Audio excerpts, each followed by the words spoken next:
कोठी बेपार केमिति चलियो रे ना कोठी बेपार केमिति चलियो साहू भाऊ को नहीं आसे से तुम कोठी की चले दबो चिचुरा ना ना जदी कोठी बेपार न करिवो छाड़ दबो आज तुम जस्मिनी तेल बेपार करिवो मन केसर से आदिवासी तेल न जस्मिनी तेल कोठी मारो कि न मारो जागा मुंडरे मार दो पूरा घुस घुस उठियो मोरी खाई मो जागा मुंडटा को धरि नेलियो जस्मिनी तेल पूरा बाडेलो सेटियो जस्मिनी तेल फ्री तेल तोला बेपार मोर गुडी गेले को कोठी बेपार मोर भी सच्चा कथा सुनो अति बेसी रे मु तम कोठी रे 2 मास काम कर परिबी तापर तमर अन्य व्यवस्था करो मोर पूरा छुट्टी लो साना जगह हम यहा कर परिबी हमरो अनुकूल यहा कर शांति रे ए नट कर स्वामी कोन आ ताको सते गपुजे जे बोलिया राधारानी स्त्री कोन दरकार ए चालू भीतर को जिया मोनी इहा दरकार हेलानी हम यहा दरकार होचे एपटे मु यहा पूरा फाटी जाउची तुम हाथ मार दे हमरा शांति हे जिवे चलो जिबा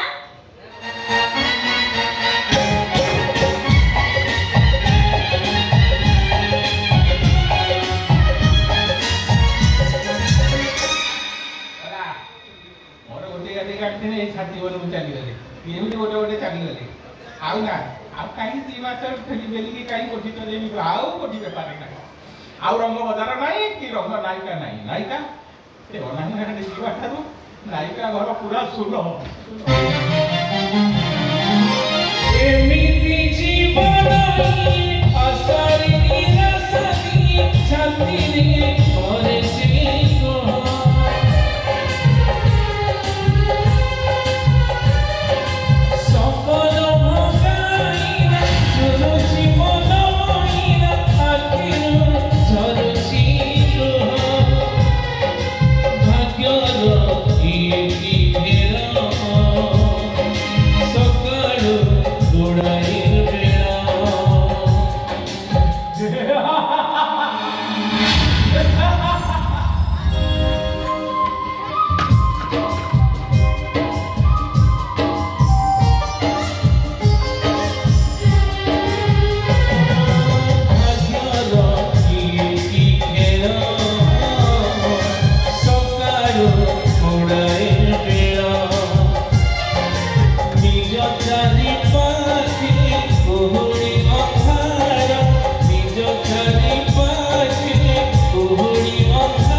सब कथा जान साला पर तुमको चाहिए पे मत लाग साला ए बरे पादन तुमको चिन्ही पाइथे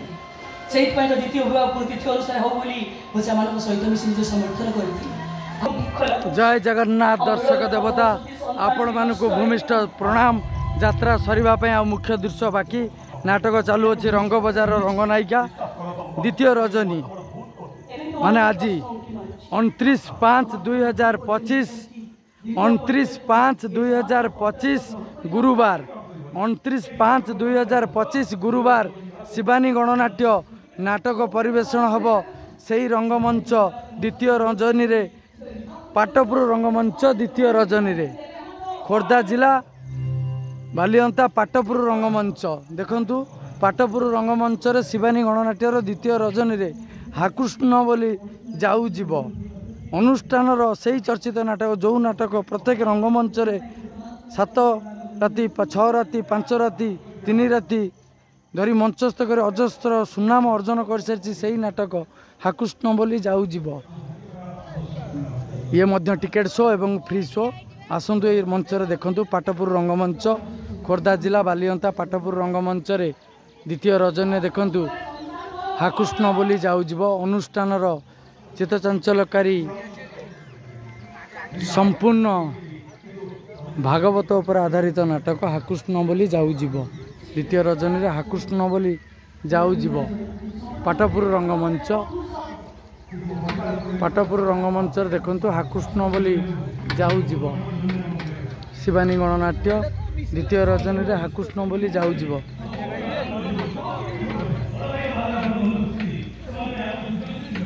ମହାଦେବ ମନ୍ଦିର ପାଖରେ ପାଟପୁର ରଙ୍ଗମଞ୍ଚ।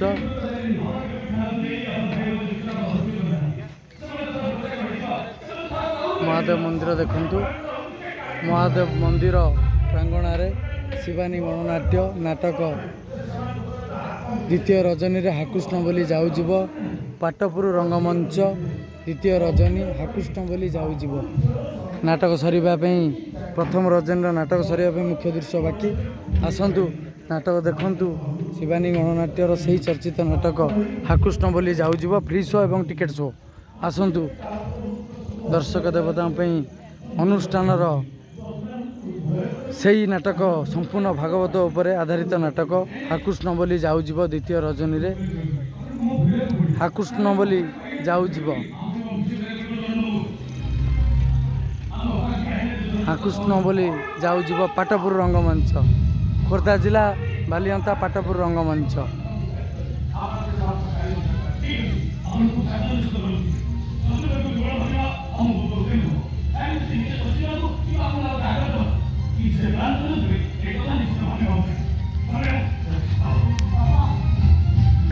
जय जगन्नाथ, जय दर्शक देवता, जय माँ शिवानी।